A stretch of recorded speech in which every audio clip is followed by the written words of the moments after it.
Owen Foster had one hand gripping his daughter's tiny fingers, and the other wrapped around the fraying handle of a suitcase that was way too expensive to belong to him.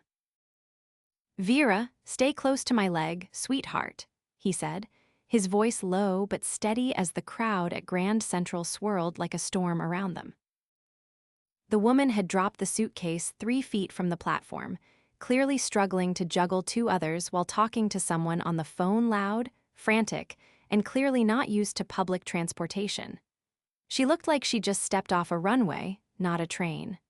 Her heels were tall, her coat was crisp, and her oversized sunglasses screamed money.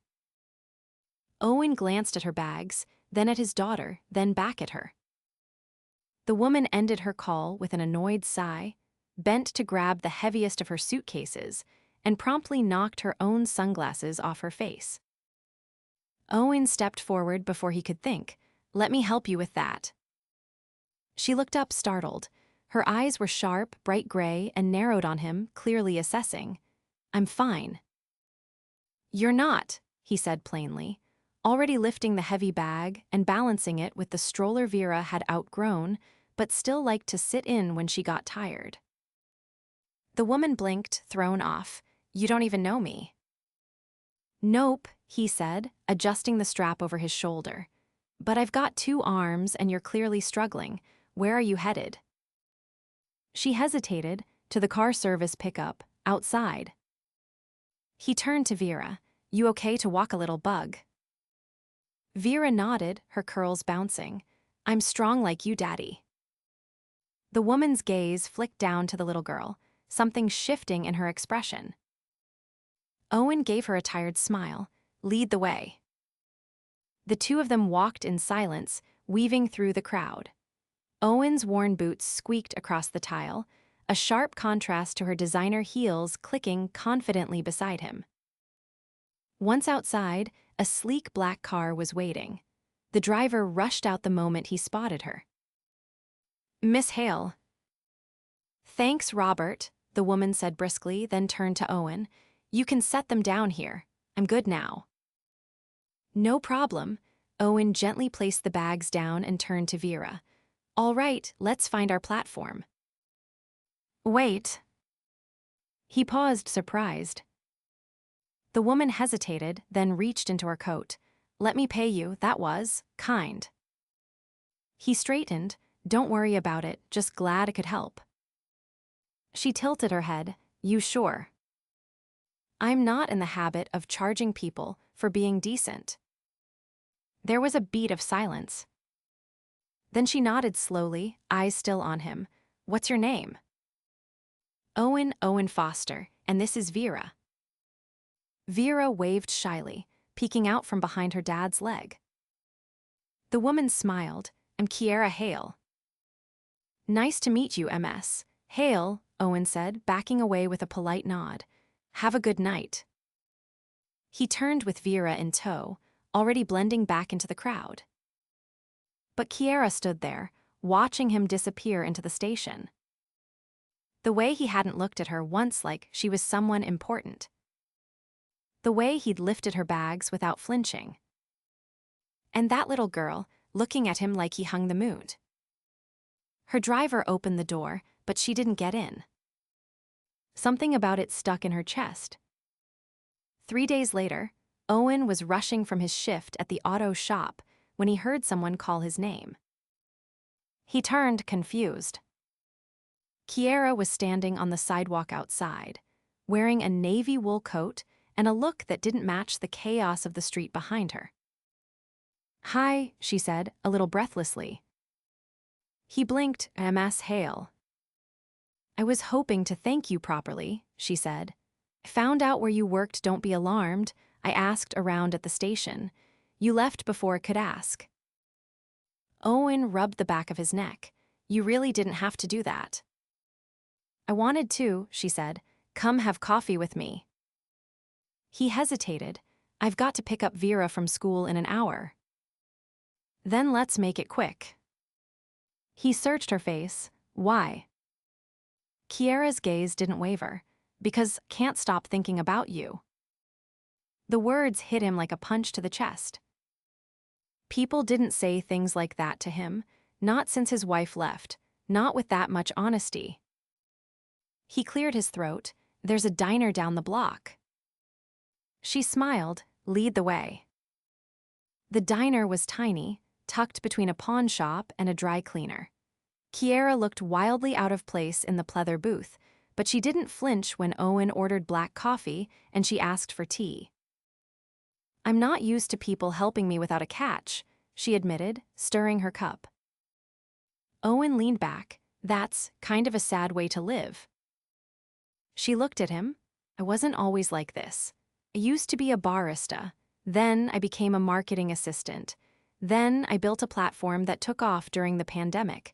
Now I'm the CEO of a company I built from scratch. He stared. You're a CEO. Technically a tech CEO, she grinned. I know, I don't look like one. He laughed once, shaking his head. You look like someone who belongs in a car that costs more than my apartment. She laughed too, but there was something softer in her eyes now. And you look like someone who hasn't let life harden him. Owen glanced out the window. It's tried. They were quiet for a second. Then she said, let me take you and Vera out to dinner tomorrow. My treat. He looked at her. You sure about that? I wouldn't say it if I wasn't. He looked at her for a long moment, then nodded slowly. All right, but I'm warning you she's picky about her chicken nuggets. Kiera smiled. I think I can handle that. And for the first time in a long time, Owen felt something he wasn't used to feeling. I hope. Owen adjusted the collar of the only button-down shirt he owned that didn't have a grease stain and glanced down at Vera, who was tugging at the hem of her cardigan. She's going to like you just the way you are, Bug, he said, kneeling to fix the lopsided bow in her hair. And if she doesn't, we'll leave before dessert. Vera beamed. What's dessert? You'll see, he said, standing and taking her hand. The restaurant Kiera had chosen was tucked into a quiet corner of the Upper West Side, wrapped in ivy-covered brick and soft golden light that spilled through tall windows. Inside, the air smelled of rosemary and something rich he couldn't quite place. A man in a dark vest greeted them by name, like he'd been waiting. This way, Mr. Foster. Owen held Vera's hand tightly as they were led past long tables set with silver chargers and crystal glasses. They were seated at a private booth near the fireplace, where Kiera was already waiting. She stood as they approached, her expression warmer than it had been at the diner. Hi, Vera. I'm really glad you came. Vera studied her boldly. You look like a movie star. Kiera laughed. You look like someone who can outsmart a whole room of grown-ups. Can, Vera said with a nod, sliding into the booth. Owen gave Kiera a sheepish glance as he sat. She's not wrong. I didn't think she was. As the waiter brought over menus bound in leather, Owen scanned the prices, then quickly looked away. Kiera leaned in slightly. You're not paying for anything, remember? I know, he said, it's just a lot of commas. She smiled without condescension. I wanted you both to have a night that felt different. He looked at her carefully. Why? Kiera folded her hands on the table. Because I've spent years surrounded by people who only show up when they want something. You didn't. You had every reason to walk away that day, and instead, you carried what wasn't yours. I didn't expect a steakhouse in return. Then it's a good thing I didn't invite you for steak, she said, nodding toward the kitchen. The chef here is a friend. He does a tasting menu with a twist. No menus. You trust him to surprise you. Owen raised his brows. You trust people easily. Not usually, she said, but tonight I'm trying something different. The first course arrived a delicate, artfully plated dish that made Vera giggle and Owen blink twice. It's so small, Vera whispered. Is it for fairies? Kiera laughed. It's just the first one, there are more.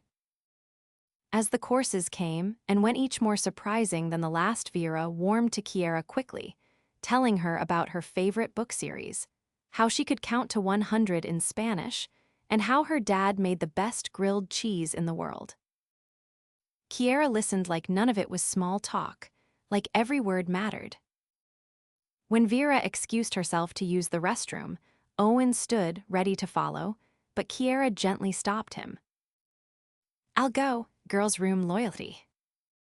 He watched her go, something tightening in his chest. He wasn't used to people stepping in or stepping up. When they returned, Kiera was holding Vera's hand, and both of them were giggling about something they refused to share. As dessert arrived, a tower of spun sugar and chocolate that made Vera gasp. Owen leaned back, watching them. "You have a way with her," he said quietly. "She's easy to love," Kiera replied. He looked at her. "You ever think about having kids?"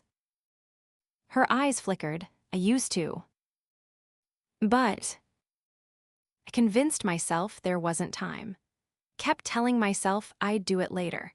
And then later got swallowed by meetings and deadlines and people who called me sir in emails." Owen chuckled. "I've been called worse." Kiera glanced at Vera, who was now meticulously deconstructing the dessert with a tiny spoon. "I think I missed something important," she said, her voice softer, "and I don't know if I'll get it back." "You don't have to," Owen said. "There's no rule that says your life has to look like anyone else's." "There's also no rule that says can't change it," she said, looking directly at him. He nodded once. "Fair." Outside, the city hummed with late-night rhythm. Kiera offered them a ride, but Owen shook his head. "She gets carsick in anything fancier than a cab," he said. "Besides, we're close." Kiera crouched beside Vera. "Can I see you again soon?" Vera looked up at her dad. Owen glanced between them. "We'll make time." Kiera stood, brushing a hand over her coat. "Then I'll hold you to that." As she stepped into her car and the door closed behind her, Vera tugged on Owen's sleeve. "She's nice," she said, "but she looked a little sad when she smiled." Owen looked down the street, where the taillights disappeared. "Yeah," he said, "she did." But he didn't know yet if it was the kind of sadness a person carried forever, or the kind that came just before something better. The next time Owen opened his front door, Kiera was standing there holding a paper bag that smelled like cinnamon and a nervous energy she couldn't quite hide. "I brought muffins," she said, lifting the bag like it was self-explanatory. He blinked. "Is it someone's birthday?" "No," she said, glancing past him. "But I figured you probably don't have a lot of time for breakfast, and I was near this bakery that only opens 2 days a week. They're supposed to be amazing." Vera's voice floated from inside. "Is that the fancy lady?" Owen rubbed the back of his neck. "You caught us on laundry day." "I don't judge," Kiera said, stepping inside as he moved aside. "I've eaten cold pizza in a boardroom at 2 in the morning." "You're really committing to this whole real person thing, huh?" She grinned, trying. The apartment was small and worn, but clean. Toys were tucked into bins, books stacked neatly on shelves made from milk crates. A blanket covered the couch, and the scent of lemon cleaner lingered faintly in the air. Kiera looked around, taking it in without a hint of pity. "You built this on your own," she said quietly, "didn't you?" Owen shrugged, setting the muffins on the counter. No one else was going to. Vera bounded into the room, wearing mismatched socks and a glitter-covered headband. "Did you bring one with blueberries?" "I brought 3 kinds," Kiera said, crouching. "You get to pick first." Vera beamed, then turned to her dad. "Can she come with us to the museum today?" Owen hesitated. "I mean, she probably has things to." "I don't," Kiera said quickly. "I canceled a meeting this morning. I'd love to come." Owen raised an eyebrow. You canceled a meeting. I rescheduled it, she clarified, and I didn't say why, let them wonder. He laughed under his breath. You're something else. At the museum, Vera darted from exhibit to exhibit, tugging Kiera's hand like they'd known each other for years. Owen watched them from a few paces back, his hands in his pockets, trying to ignore the flutter in his chest. In the Egyptian hall, Vera wandered off to look at a sarcophagus, leaving Kiera and Owen a moment alone near the towering marble columns. She's fearless, Kiera said, leaning against the cool stone. She gets that from her mom, Owen replied, his voice low. Kiera turned to him. You never talk about her. That's because she's not around, he said simply. She left when Vera was 3, said she loved her, just not enough to stay. Kiera's expression didn't change, but her voice softened. That must have hurt. Only every day for a year, he said. Then it just turned into something I carry. She didn't offer sympathy. She didn't try to fix it. She just stood there, close enough that he could smell the faint citrus of her perfume. I thought being successful would fix everything, she said after a beat. Turns out, it just makes you lonelier in nicer rooms. He looked at her, really looked, and for the first time, she didn't seem like someone untouchable. She seemed like a woman who'd built walls so high she forgot what it felt like to let someone in. Why'd you really come today? He asked. Because I wanted to see what it would be like, she said, meeting his gaze. To be part of something that felt real. He didn't answer right away. He wasn't sure how. That night, after they dropped Kiera off outside a tall glass building that shimmered against the skyline, Owen didn't say anything for 2 blocks. Vera leaned against him, sleepy from the day. She likes you, she mumbled. He glanced down. You think so? She looked at you like you were special, Vera said, eyes half-lidded. Like how I look at my birthday cake. He chuckled softly, brushing her curls back. That's a big look. I think she's lonely, Vera whispered, even though she has all those shiny clothes. Owen didn't answer. He didn't need to. Because deep down, he was starting to wonder if maybe, somehow, this wasn't just a chance meeting at a train station. Maybe it was something neither of them had known they needed. Maybe it was the beginning of something that didn't have a name yet, but was already starting to feel like home. Rain pattered lightly against the windows of the cafe, the kind of soft drizzle that made the world quieter, more intimate. Owen sat across from Kiera at a small corner table, the space between them filled with untouched coffee and a silence that wasn't uncomfortable, just full of questions neither had asked yet. Kiera was the one to break it, a leave for London on Thursday. He didn't move. For how long? 3 weeks, maybe more, she said. A merger big enough that can't push it off. Owen nodded slowly, figured something like that was coming. She watched him, as if trying to read past his calm. I didn't want to tell you through anyone else. You didn't have to tell me at all. I wanted to, she said, because, care what you think. His jaw tightened, just a fraction. You care enough to tell me, but not enough to stay. I'm not leaving forever, she said, voice low. But can't pretend this isn't part of my life. This company, it's taken everything I've got for years. I've bled for it. And now you're bleeding into this, he said, finally meeting her eyes. Into us. Her breath caught. Is that what this is? I don't know, Owen said honestly, but it's not nothing. She reached across the table, her fingers brushing his. Then don't let it be. He stared at her hand, then closed his over hers. What about when you come back? I don't know yet, she whispered, but I don't want this to end just because have to get on a plane. Owen nodded once, then say goodbye the right way. The next evening, she showed up at his door with a canvas bag over her shoulder and no driver in sight. Canceled the car, she said. I wanted to walk. He stepped aside without a word. Vera was in the kitchen, elbows deep in cookie dough, wearing an apron that said Queen of the Kitchen in glitter paint. "You came just in time," Owen said. "You're on sprinkle duty." Kiera laughed, rolling up her sleeves. "That's the best job." They spent the evening baking, dancing to old music on the radio, and eating cookies while they were still warm. And when Vera finally fell asleep on the couch, a half-eaten chocolate chip nestled in her palm, Owen lifted her gently and carried her to bed. When he returned, Kiera was standing by the window, arms crossed loosely, the city lights reflecting in her eyes. "I should go soon," she said. "Early flight." He stepped beside her. "You could stay a little longer." She leaned her head against his shoulder. "I'm scared." "Of what?" "That I'm going to come back, and everything will be different." He turned to face her. "Different doesn't have to mean gone." "I don't want to lose this," she said, eyes shining.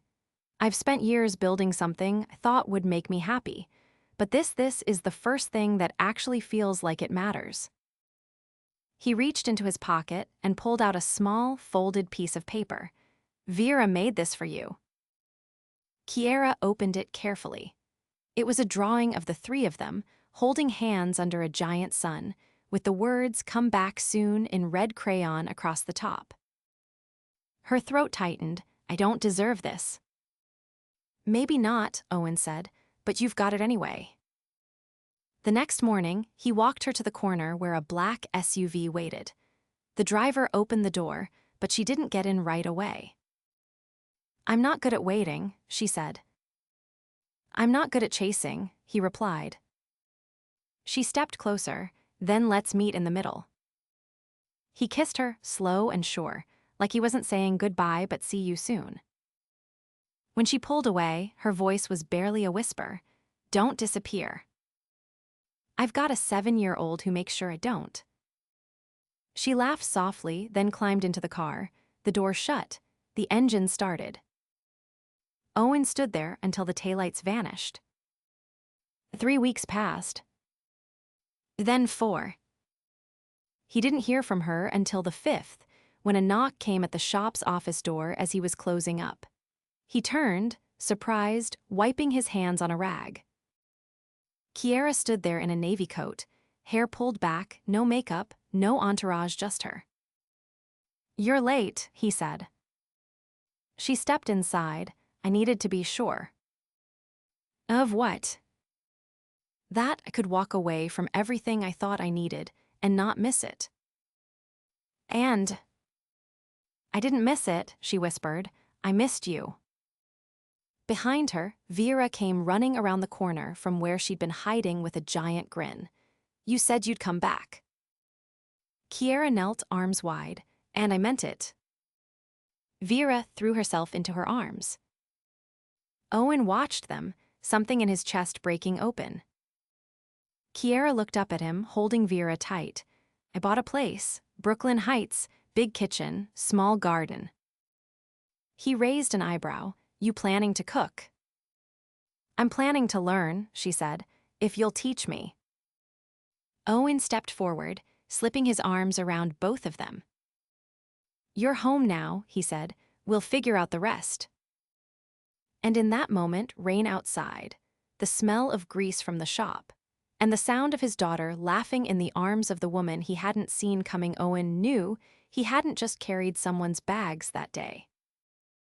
He'd carried her heart, and somewhere along the way, she'd picked up his too. Kiera didn't unpack her things all at once. The brownstone in Brooklyn Heights echoed with possibility, but she took her time filling it not just with furniture, but with life.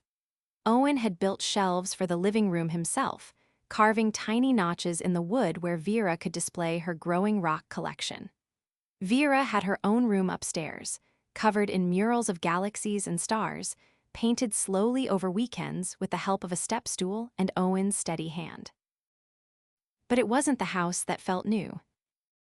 It was waking up on a Sunday morning to the sound of pancakes sizzling and Vera humming from the kitchen. It was seeing Owen come up behind her at the bathroom mirror, pressing a kiss to her neck as she brushed her teeth.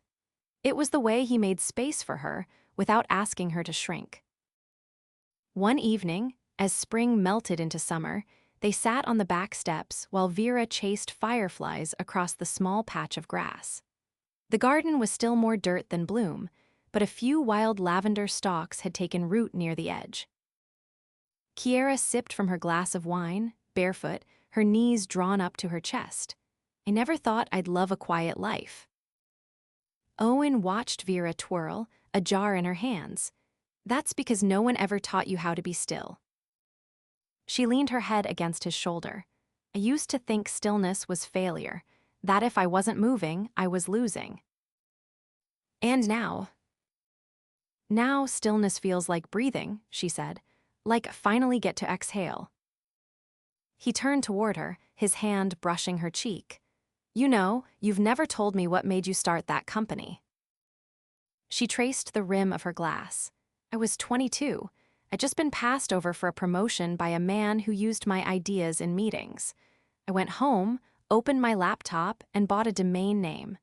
Figured if no one was going to give me a seat, I'd build my own table. Owen nodded once. You did. I did, she said, but I built it for one. He took her hand. Then let's add more chairs. They kissed under the lavender-scented dusk, the kind of kiss that didn't ask for anything but gave everything in return. Later that week, Vera stood in the hallway holding a drawing she'd made at school. MS, Ramirez asked if you're my stepmom now. Kiera knelt beside her. What did you say? I said not yet, but maybe soon. Owen, who had just walked in from work, froze with his keys still in hand. Maybe soon. Vera nodded solemnly. You live here, you make my lunch, and you know where all the Band-Aids are. That's basically a mom. Kiera looked up at Owen, who was suddenly very still. She stood slowly. Is that what you want? Owen's voice was quiet. Yeah, it is. She stepped forward, resting her hands on his chest. Then ask me. He looked into her eyes, no hesitation, just truth. Kiera Hale, will you marry me? She laughed, tears brimming. You don't even have a ring. Doesn't matter, he said. I've got everything else. Vera jumped between them. Say yes. Kiera cupped Owen's face. Yes. They didn't announce it with a gala or a headline. No press release. No diamond-studded spectacle. Just a small ceremony in the backyard under the same string lights they'd hung for Vera's birthday. Owen wore a navy suit that fit like it had been made for him. Kiera wore a cream dress with a satin ribbon around the waist, her hair pinned back with a sprig of lavender. Vera carried the rings and insisted on reading a poem she'd written herself. It rhymed, sort of, and made everyone cry. Afterward, they danced on the grass, barefoot and laughing, the three of them wrapped in something bigger than luck or timing.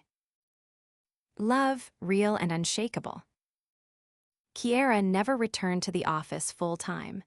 Instead, she promoted her COO, took on a strategic advisor role, and began mentoring young women launching their own ventures.